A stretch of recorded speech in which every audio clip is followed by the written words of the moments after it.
in the end kita berjuang keras, dia menang jadi gubernur dan ujungnya dia maju melawan saya.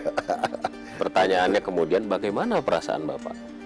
Ya bagaimana ya perasaan saya kira saya juga manusia kan. Ya manusia kan punya perasaan. Ya tebak aja sendiri bagaimana perasaan saya.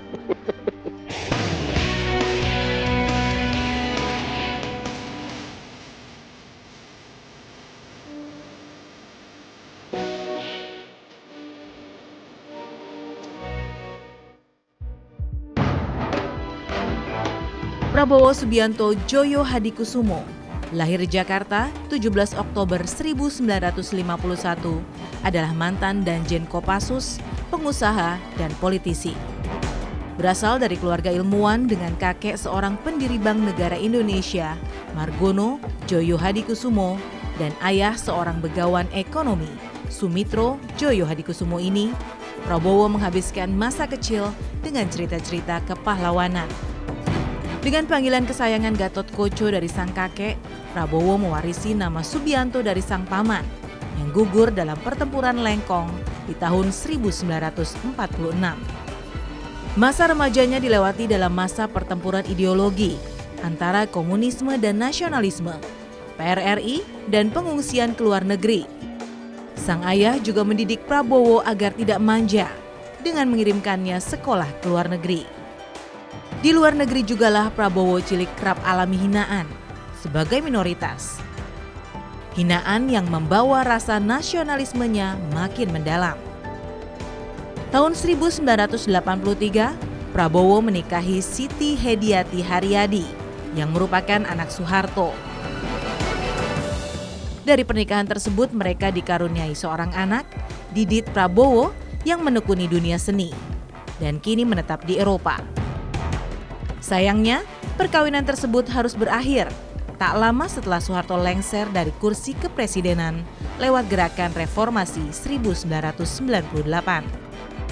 Kini, Prabowo makin serius menapaki karir di dunia politik dengan mencalonkan diri jadi presiden dalam pemilu 2014. Anda menyaksikan 1 jam lebih dekat bersama saya Alvito Dinova Gintings. Ini berbeda dengan format 1 jam lebih dekat yang Anda biasa saksikan karena hari ini kami berkesempatan untuk mewawancara calon presiden nomor urut 1 Bapak Prabowo Subianto yang akan bercerita kepada kita banyak hal yang kemudian juga menjadi referensi Anda kemudian untuk menentukan pilihan Anda dalam pemilu di 9 Juli mendatang, pemilihan presiden tentu saja gitu ya.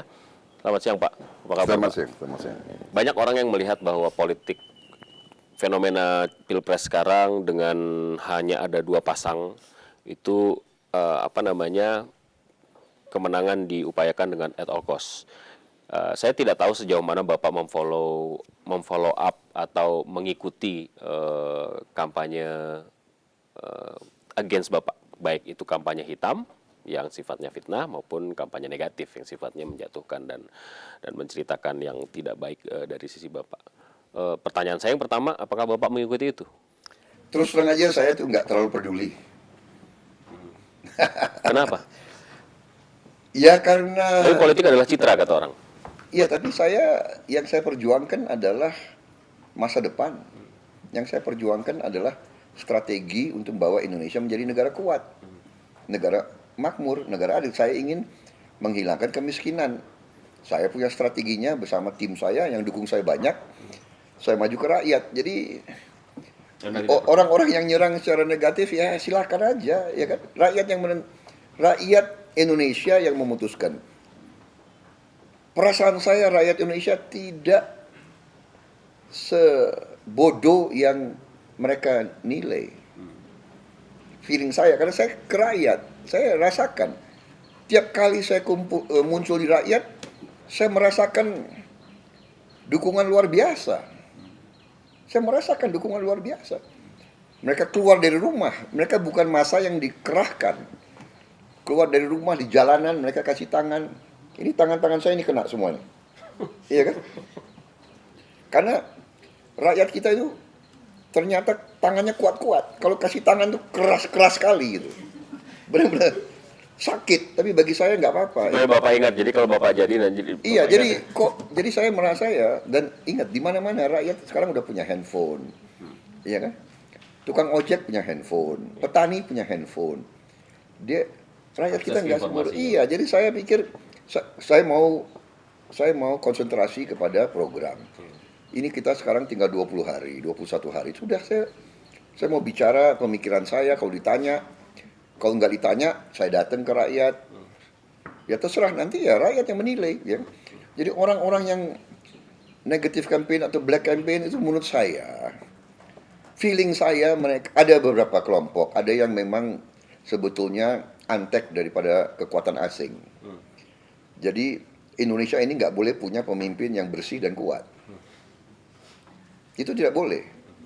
Indonesia harus dipelihara dalam posisi sekarang. Sebagai pasar. Sebagai pasar, sumber bahan baku, Indonesia, ya orang Indonesia itu pelayan.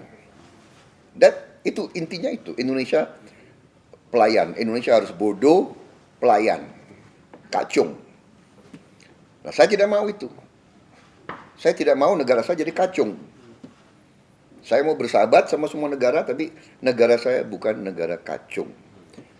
Jadi ini feeling saya, ini ada rasialisme terhadap kita, terhadap orang Indonesia. Orang Indonesia ini mau dipelihara sebagai kacung, pesuruh. Kamu boleh TKI, kamu boleh kerja di kebun-kebun saya, memetik, kamu boleh jadi tukang sapu, jadi pembantu di keluarga saya. Kamu tidak boleh punya mobil buatan Indonesia, kamu tidak boleh jadi negara modern. Itu kira-kira begitu. Dan ada juga yang orang-orang ya sudahlah, orang-orang mungkin iri, tapi sudahlah saya nggak mau mikirin itulah. Iya kan? Untuk apa dipikirin? Iya kan? Kalau rakyat percaya mereka ya nggak apa-apa. Saya kembali ke sini, saya urus sapi saya sama kambing saya. Iya kan? Jadi Bapak tidak terlalu peduli. Enggak, saya enggak peduli. Saya hanya mau mengabdi kepada bangsa dan negara. Saya pasrah kepada Tuhan. Saya sudah dan saya tetap akan optimis. Karena saya masih punya cita-cita banyak ya. Kalau tidak terpilih saya ingin bikin sekolah unggulan. Saya juga harus perbaiki universitas yang saya pimpin dan saya ingin punya klub sepak bola. Apa sih kejadian yang paling, saya nggak tahu, menarikkah, paling membekas buat Bapak dalam perjalanan Bapak beberapa hari terakhir ini sebagai calon presiden mengunjungi daerah-daerah, selain dipegang dan dicakar-cakar oleh ibu-ibu itu? Saya merasakan getaran, semangatnya ini dukungan besar sekali. Saya merasakan itu. Kan nggak bisa dibuat. Kalau umpamanya di suatu tempat massa sudah kumpul, yaitu massa yang dikerahkan. Ya. Tapi saya dalam perjalanan dari airport, dalam perjalanan dari mana itu rakyat tahu rombongan kita lewat, mereka keluar dari toko, mereka acung-acungkan tangan satu. Iya kan? Itu kan bukan rakyat yang dikerahkan, bukan rakyat yang dibayar kan? Iya kan? Jadi saya merasa dukungan dari bawah gitu. Dan Anda kan juga monitor. Di rumah Polonia itu kita nggak minta tiap hari 5-6 ormas datang dari mana-mana. Deklarasi. Saya sampai harus minta maaf, banyak sekali saya tidak bisa hadir deklarasi itu. Banyak yang kecewa mungkin. Dan ini bukan kita rekayasa, bukan kita minta, bukan kita ini, kita harus menampung dukungan-dukungan itu. Saya kemarin di Makassar hadir perwakilan dari 300 guru besar. Bayangkan nggak, di Makassar dari Sulawesi Selatan dan bagian itu kumpul 300 guru besar. Perwakilannya dia bawa tanda tangan dari 300 guru besar. Yang hadir hanya mungkin 20-30. Ini kan sesuatu yang luar biasa. Bayangkan, guru besar, cendekiawan ini adalah orang-orang yang terpinter di suatu negara. Dia punya nalar, dia punya rasio, dia bisa bandingkan yang mana yang masuk akal, yang mana yang punya program, yang mana yang punya strategi, dan yang mana yang menguntungkan negara. Mereka nyatakan dukungan. Kemudian para ulama-ulama besar, mereka nyatakan dukungan.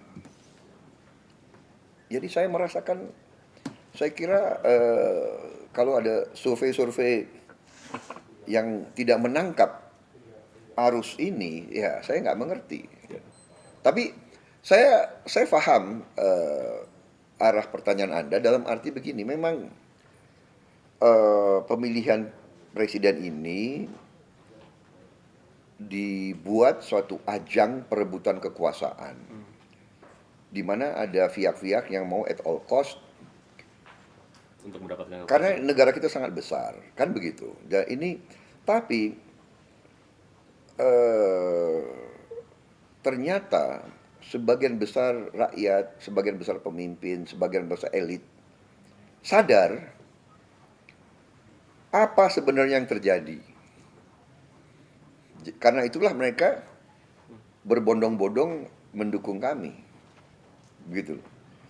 Ya, mereka berbondong-bondong mendukung kami. Gitu. Mungkin di awal kalau lihat, ya itu Anda kan sudah pakai istilah negara-negara tertentu, ya. Dan Anda bisa lihat mungkin kekuatan uang yang ada di pihak tertentu. Anda lihat aja kualitas billboard sama baliho, ya kan? Benar nggak? Anda bisa menilai, para elit bisa menilai, rakyat kita bisa menilai.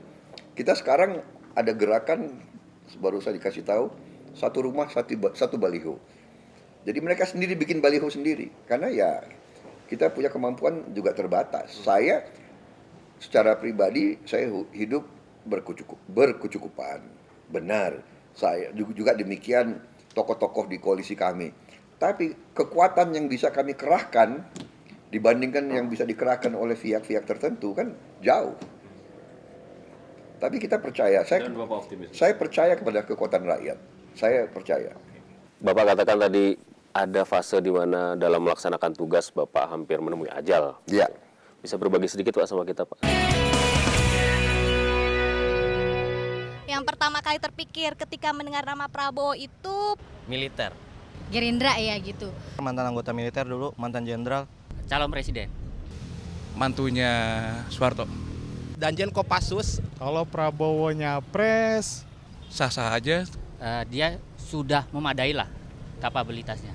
Itu haknya dia untuk nyapres ya, dan kita semua ya hak kita untuk memilih dia atau tidak. yang penting adil deh. Sejahtera untuk rakyat. Saya aja pilih golput.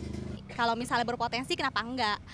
Kalau dikatakan Bapak sudah punya semuanya, Pak. Bapak sudah melewati fase di mana orang mengatakan seseorang itu berhasil. Bapak pernah memimpin pasukan yang besar, Bapak menjadi pimpinan dalam struktur ketentaraan. Bapak seorang pebisnis yang juga sukses, gitu. Orang banyak bertanya, mengapa kemudian seorang Prabowo mau jadi presiden? Apakah kekuasaan juga menjadi aim dia? Jadi Pak Alvito,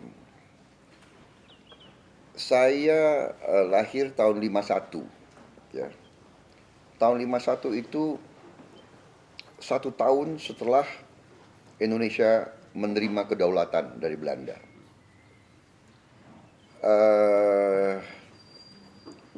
Waktu saya mulai sadar, umur 3, 4, 5, 6 tahun, pembicaraan di keluarga saya itu pembicaraan tentang Indonesia yang baru merdeka, Indonesia yang baru mengusir penjajah. Keluarga saya adalah keluarga merah putih. Karena dulu ada keluarga yang ada bangsa elit, ya, di elit ada yang ikut Belanda dan ada yang ikut Republik. Kita yang ikut Republik. Jadi kebanggaan terhadap bangsa sangat besar. Kemudian di keluarga saya ada satu peristiwa di mana kakek saya kehilangan 2 anak laki di hari yang sama dalam perang kemerdekaan. 2 laki, 2 putranya di hari yang sama gugur. Ini di keluarga saya ini peristiwa yang sangat besar. Bahkan saya diberi nama Subianto. Prabowo Subianto itu nama putra, iya, salah satu putra kakek saya yang gugur. Adik saya Hashim Suyono. Jadi suasana cinta tanah air ini sangat kental. Setiap pembicaraan di meja makan, bagaimana Pak Dirman, bagaimana di Ponorogo, bagaimana. Jadi itulah yang mendorong saya sebetulnya. Saya sekolah ke luar negeri tetap dengan rasa bangga saya anak Indonesia. Dan saya masuk tentara dengan rasa itu. Saya harus jaga kehormatan bangsa, saya harus bela, saya harus bikin Indonesia hebat, Indonesia kuat. Dalam pengabdian saya masuk tentara di pasukan tempur. Dan saya pernah di usia muda, 24-25 tahun, saya pernah terlibat dalam peristiwa-peristiwa pertempuran, ya, di mana saya hampir mati, Pak Alvito. Nah, kalau orang sudah hampir mati, sudah menghadapi maut, dia baru sadar apa yang penting dalam hidup. Jadi, akhirnya saya menjadi orang yang mengerti bahwa hidup ini harus kita buat penuh arti. Hidup ini harus bermanfaat bagi bangsa, bagi rakyat. Nah, jadi dalam perjalanan hidup saya itu, bagaimana saya menjaga kehormatan bangsa saya, bagaimana saya membuat negara saya berhasil menang, dihormati. Itu yang mendorong saya. Nah, di ujung karier saya mengalami semacam shock tahun 98. Loh, kok negara yang katanya hebat, macan Asia, pertumbuhan 7-8% setahun selama sekian puluh tahun, kok tiba-tiba crash? Saya pelajari ada apa. Kemudian saya lihat setelah sekian puluh tahun merdeka, kok Indonesia tidak tambah kaya. Kekayaan kita lihat mengalir ke luar negeri. Rakyat masih miskin. Kita tidak punya mobil buatan Indonesia. Kita tidak punya apa-apa buatan Indonesia. Semua kita beli dari luar negeri. Kita import makan, import jagung, import ikan, import garam. Wah, di mana ini? Di mana negara merdeka? Masa negaranya Gajah Mada, negaranya Diponegoro, negaranya Sultan Agung, negaranya Sudirman kok harus import garam? Ya, di mana kehormatan bangsa kita? Kemudian bolak-balik kita itu hanya jadi dibilang negara miskin, negara lemah. Sehingga sepertinya itu yang mendorong saya mengatakan, oh, akhirnya kita mau tidak mau kita harus terjun ke politik. Kita harus berada dalam kekuasaan untuk berbuat baik. Nah, itu saya kira itu yang mendorong saya. Karena saya melihat dan saya agak kecewa dengan arah kehidupan bangsa kita. Ya, kalau saya lihat begini terus, Indonesia ini mungkin kalah bersaing. Kalah bersaing dengan banyak negara. Ya, kita jadi negara yang tidak punya kemampuan apa-apa. Gitu. Bapak katakan tadi ada fase di mana dalam melaksanakan tugas Bapak hampir menemui ajal. Ya. Bisa berbagi sedikit Pak sama kita Pak, seperti apa kondisinya dan waktu? Ya, itu sesuatu ya bagi saya, sesuatu yang yang sangat mempengaruhi hidup saya. Akhirnya saya mengerti bahwa hidup itu harus punya arti dan manfaat untuk orang lain. Jadi waktu itu saya ya biasa, saya kira banyak prajurit mengalami seperti itu. Tapi bagi saya waktu itu, saya ambil kesimpulan bahwa tidak mungkin saya selamat. Karena pasukan sudah dikepung, peluru sudah hampir habis. Ya mau diapakan. Ya, jadi saya ya ingat ajaran-ajaran di agama Islam kan, kalau kita sudah siap untuk menghadap maut, kalau sudah siap dipanggil, kita harus mengucapkan 2 kalimat syahadat. Ya, saya sudah ucapkan, saya sudah tinggal itu aja. Dan Bapak sudah siap untuk? Sudah, waktu itu sudah. Jadi itu membuat saya akhirnya menerima, ya, pasrah. Hidup itu kita pasrah, kita berikhtiar, kita berjuang, tapi di ujungnya ya kita pasrah. Sekarang pun saya berjuang, saya terjun ke politik, saya membangun partai politik, saya minta mandat dari rakyat, tapi di ujungnya saya pasrah. Bagaimana kehendak rakyat itu yang akan saya hormati. Seorang presiden Indonesia terpilih yang akan menjadi presiden secara legitimate harus mendapat dukungan proper dari kekuatan-kekuatan asing. Bapak percaya dengan itu?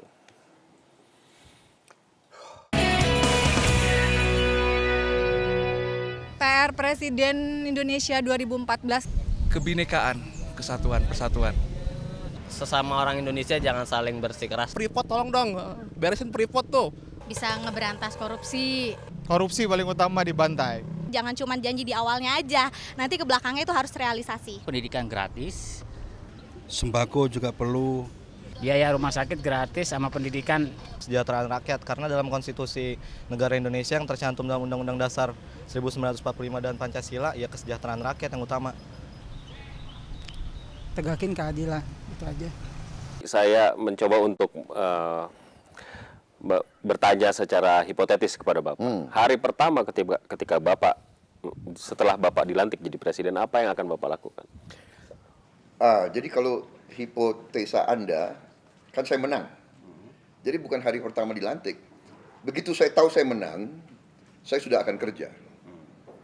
Jadi katakanlah tanggal berapa saya tahu saya menang. Ya sudah, saya akan kumpulkan tim saya. Satu, tim inti saya, mitra-mitra koalisi, ya kan? Yang tokoh-tokoh pemimpin, kita bersama-sama akan menyusun kabinet. Sesudah itu, berbarengan dengan itu, tim pakar sudah mulai kerja memperbaiki program-program, strategi apa. Jadi bukan hari pertama dilantik, hari pertama tahu kita menang. Jadi sudah sah, kita masih dikasih waktu berapa bulan ya? Juli, Agustus, September. Jadi kita kan 2 bulan full. 60 hari kita sudah mulai kerja. Sehingga nanti mana yang akan Bapak prioritaskan? Sektor mana yang akan Bapak prioritaskan? Masalah kita ini adalah masalah yang besar. Jadi kita tidak bisa bilang satu sektor yang harus diprioritaskan. Pertama ya, yang saya harus dengan tim, kita harus evaluasi bagaimana caranya kita menghemat uang. Menghemat uang. Jadi di situ tantangan yang besar kita, bagaimana hal-hal yang tidak terlalu penting harus kita berani kita hemat. Untuk pertama. Kedua, kita harus tingkatkan penerimaan negara. Ya kan? Keempat, kita harus tutup peluang-peluang kekayaan, potensi-potensi kekayaan yang hilang. Ini kan yang jadi polemik sekarang. Ya kan? Dalam hal ini semuanya itu baru kita terapkan strategi kita. Yang kita ingin Indonesia menjadi negara produktif. Tetapi yang paling utama kita harus selamatkan atau kita harus amankan adalah kita harus amankan pangan kita. Kita harus swasembada pangan. Kita tidak boleh import pangan dan kita harus kurangi import bahan bakar dari luar. Ini dua yang sangat penting. Ekonomi kita, selama kita import pangan dan bahan bakar, ekonomi kita tidak kuat dan tidak mandiri. Jadi itu strategi besar saya. Kontrak karya baru kemudian belakangan. Apa itu? Kontrak karya dengan asing dan lain sebagainya itu. Itu saya kira itu tidak terlalu fundamental. Itu ternyata Pak Alvito ya, kalau kita hitung-hitung kekayaan kita begitu besar dan kebocoran-kebocoran itu kalau kita tutup, kita bisa dapat uang yang sangat besar sehingga kontrak-kontrak itu nanti secara alamiah aja kita hadapi gitu loh. Kenapa saya bertanya soal ini? Karena banyak orang yang berpikir bahwa ketika Bapak menjadi presiden, kemudian hal pertama yang dilakukan adalah itu. Apa itu? Ya, memperbarui kontrak karya dan lain sebagainya, karena ada kekhawatiran dari pihak asing Bapak akan menjadi presiden yang tidak friendly dengan mereka dan lain sebagainya. Saya kira itu sengaja dihembusi oleh orang-orang yang agen lagi. Iya. Jadi kan saya berkali-kali saya bilang di mana-mana, saya akan mempertahankan kepentingan nasional Indonesia. Tapi kepentingan nasional Indonesia kadang-kadang harus mengakomodasi kepentingan negara lain. Kita butuh juga negara lain di Indonesia, kan begitu kan? Dan saya katakan bahwa ini urusannya urusan kita. Ya dalam arti kebocoran anggaran itu kan di kita. penggelembungan proyek, markup itu kan di kita. Kan begitu kan? Proyek-proyek yang gagal, jembatan nggak ada gempa jatuh sendiri, itu kan urusan kita, bukan urusan asing. Jadi ini bukan saya anti asing, tidak. Saya mengatakan, saudara-saudara, persaingan di dunia ini keras. Kalau kita nggak beres, kita akan kalah. Kan begitu. Jadi bukan soal kontrak-kontrak kita akan hormati. Kita nggak mungkin tidak hormati kontrak. Iya. Kan? Kalau kontrak yang tidak adil, boleh dong kita renegosiasi. Kenapa tidak boleh? Boleh. Antara perusahaan sama perusahaan minta renegosiasi boleh. Kan begitu. Saya menggunakan istilah mitos barangkali. Saya tidak tahu, mungkin ada istilah yang tepat untuk itu. Mitos yang mengatakan bahwa seorang presiden Indonesia terpilih yang akan menjadi presiden secara legitimate harus mendapat dukungan proper dari kekuatan-kekuatan asing. Bapak percaya dengan itu? Ya kalau begitu untuk apa kita merdeka, Pak? Ya udah kita minta aja negara asing tentukan. Daripada capek-capek kau kirim aja deh presidennya dari kamu. Iya kan? Dirental. Nah, iya kan? Atau kau umumkan aja deh petunjuk, boleh kan? Saya tidak percaya itu. Saya tidak percaya itu. Ya kan?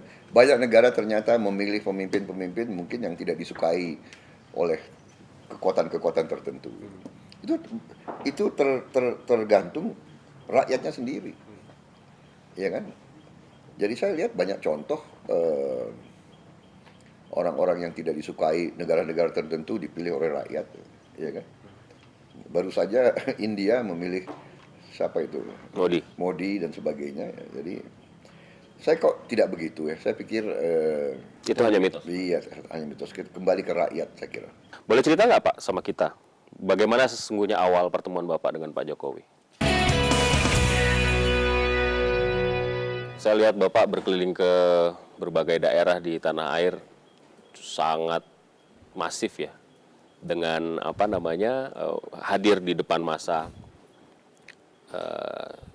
cukup lama dalam sekali pertemuan. Itu bagaimana mengatur stamina dan power Anda gitu? Saya bisa tidur di mana saja. Walaupun sebentar, seperempat jam saya bisa tidur. Itulah. Di mobil saya tidur, di pesawat saya tidur, di helikopter saya tidur. Begitu ada kesempatan saya tidur, istirahat. Recharge. Kemudian saya minum kopi. Orang biasanya agak menghindari kopi kan untuk kesehatan katanya. Bapak justru... saya justru butuh kopi, Pak. Bapak mengikuti perkembangan hasil survei belakangan ini? Saya sepintas ya, karena survei di Indonesia itu kita harus tanya itu yang bayar siapa, ya kan? Karena survei itu kan industri, Pak. Iya kan? Ada orang yang hidup jualan survei gitu loh. Jadi ini yang repot. Kadang-kadang karena dia hidup jualan, ya ke klien dia harus kasih berita bagus, ya kan? Ke klien supaya ada harapan dan kontraknya diperpanjang terus gitu loh. Hasil survei menunjukkan bahwa elektabilitas Bapak dan Pak Hatta meningkat dalam in growing lah gitu ya. Walaupun belum bisa mengalahkan kompetitor Bapak, katanya begitu. Bagaimana tanggapan Bapak soal itu? Ya itu, saya bilang saya kok... Anda termasuk yang a priori terhadap hasil survei? Saya punya pertimbangan sendiri, saya punya hitungan sendiri, dan sekarang sudah mulai kelihatan kan, walaupun itu survei-survei dari pihak yang bukan pro kita, tetap aja mengakui bahwa kita terus momentumnya naik terus. Ya. Buat orang-orang yang tidak mengetahui perjalanan sejarah atau tidak mengikuti perjalanan sejarah politik Pak Prabowo dan Jokowi, Pak Jokowi, itu mungkin nggak paham sebelumnya Bapak dan Pak Jokowi ada di di sisi yang sama melakukan perjuangan politik. Boleh cerita nggak Pak sama kita? Bagaimana sesungguhnya awal pertemuan Bapak dengan Pak Jokowi? Saya ini kan Ketua Umum Asosiasi Pedagang Pasar seluruh Indonesia, ya, pedagang pasar. Dan pedagang pasar ini selalu dikerjain oleh perusahaan besar kerjasama dengan Pemda di mana-mana, iya kan? Kemudian mereka sering digusur, sering alasan pasar ini kotor, tua, jorok, harus di develop baru. Begitu di develop baru, penghuni yang lama nggak mampu masuk bayar. Ini klasik terjadi. Dan modusnya selalu kalau mau bangun pasar baru, yang lama itu terjadi kebakaran. Ini sudah klasik. Kalau tidak salah, statistiknya adalah di seluruh Indonesia itu tiap bulan satu kebakaran di pasar.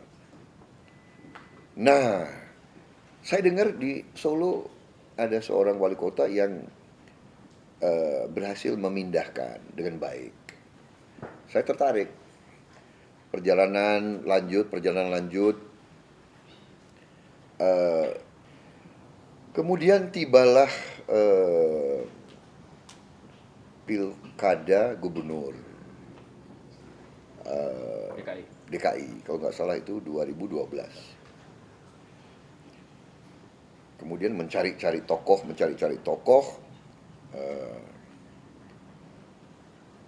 Ya waktu itu sebetulnya partai saya sudah mau dukung Pak Fauzi Bowo. Dan waktu itu kan saya masih punya semacam kerjasama dengan PDIP. Iya kan? Saya punya perjanjian tertulis. Jadi saya berpikir, dan di banyak tempat kita juga sebenarnya kerjasama dengan PDIP. Pak Jokowi kader PDIP, tetapi saya dengar PDIP juga tidak mencalonkan dia. Lalu akhirnya saya ke Ibu Mega, saya meyakinkan Ibu Mega untuk dukung Jokowi, dan akhirnya kita juga cari wakilnya. Terjadilah itu, Jokowi dengan saudara Basuki. Jadi mastermind-nya sebenarnya Bapak? Si siapa namanya, Ahok itu. Iya, mastermind-nya adalah Bapak Jokowi. Ya, saya nggak mau ngaku mastermind, tapi begitulah kejadiannya. Jadi saya menggagas karena desakan anak-anak muda ingin suatu wajah baru. Dan kita lihat, saya juga waktu itu ya saya terkesan juga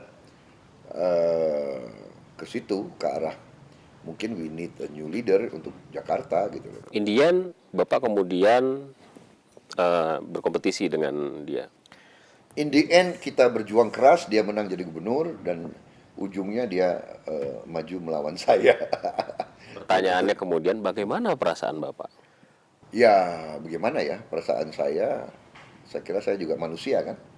Ya, manusia kan punya perasaan. Ya, tebak aja sendiri bagaimana perasaan saya. Iya kan? Terserah. Kalau Anda percaya dengan saya, Anda pilih saya. Kalau tidak, ya pilih yang lain. Nggak ada masalah bagi saya.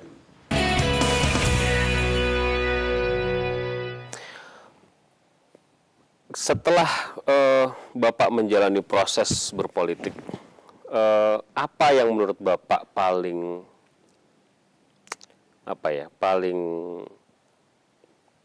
berkesan buat Bapak dalam perjuangan politik Bapak?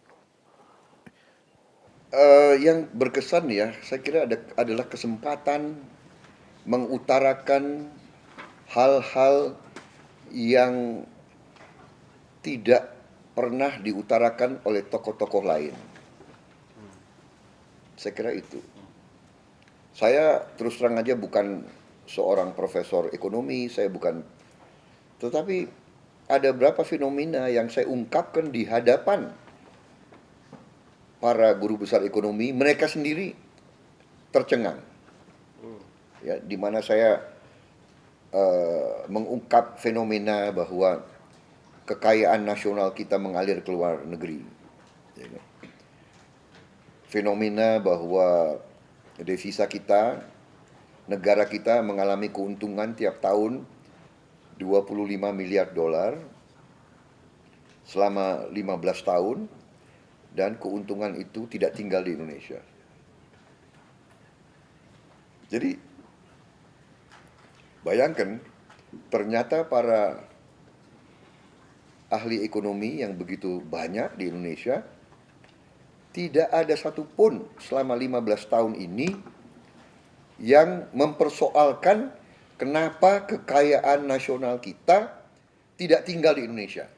Nah, saya bertanya, kalau kita bekerja dan penghasilan kita tidak kita pegang, kita tidak pertahankan, itu apa namanya? Itu namanya kan kita budak. Kan begitu, Pak? Kita kalau kuli masih digaji, Pak. Ini kekayaan kita diambil, kita dan diam. Dan elit Indonesia tenang, diam. Jadi kalau saya yang bicara. Saya keliling kemana-mana. Kadang-kadang tidak ditanggapi, tidak pernah dimuat. Alhamdulillah sekarang Anda wawancara saya, ya kan? Iya kan? Banyak orang yang dari sebagian orang yang masih percaya sama politik, Pak. Banyak orang yang juga a priori sama politik karena politik tidak menghasilkan apa-apa. Calon yang tadinya berbunga-bunga, yang mempesona, pada akhirnya juga nggak ngapa-ngapain juga, nggak memberikan apa-apa buat rakyat. Jadi begini, itu tidak benar, itu tidak boleh. Justru itu berbahaya. Jadi ada yang mengatakan ya, bahwa kalau orang baik diam semua, yang berkuasa adalah orang-orang yang tidak baik, ya kan? Jadi kasarnya itu, kalau orang yang baik tidak mau berpolitik, yang berpolitik nanti orang-orang jahat. Jadi itu tidak benar. Kita harus yakinkan semua rakyat, para cendekiawan, para tokoh, semuanya harus meyakinkan bahwa politik terlalu penting untuk diabaikan.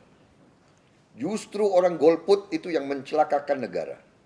Datang ke TPS, pilih, ya Anda harus konsekuen, pilih yang menurut Anda terbaik. Partai A, partai B, partai C, kalau dalam hal ini nomor 1 atau nomor 2 silakan. Kalau Anda tidak memilih, Anda golput, suara Anda ini yang bisa dijual belikan. Jadi, dan kita harus percaya bahwa rakyat memilih akhirnya bisa mendapatkan perbaikan hidup. Jadi, suatu pemikiran bahwa politik itu tidak berguna itu sama sekali berbahaya untuk perkembangan suatu negara. Jadi saya selalu menganjurkan, terserah. Kalau Anda percaya dengan saya, Anda pilih saya. Kalau tidak, ya pilih yang lain. Nggak ada masalah bagi saya. Ya. Baik, terima kasih Pak atas waktunya. Dalam perjalanan berapa 20 hari ini, masih akan ada hal-hal yang akan Bapak lakukan. Sukses dan yang terbaik buat Bapak dalam pertarungan kali ini. Ya, terima kasih. Terima kasih. Boleh tepuk tangan? Sampai di sini 1 jam lebih dekat. Kita akan jumpa minggu depan dengan tokoh lainnya. Sampai jumpa. Terima kasih.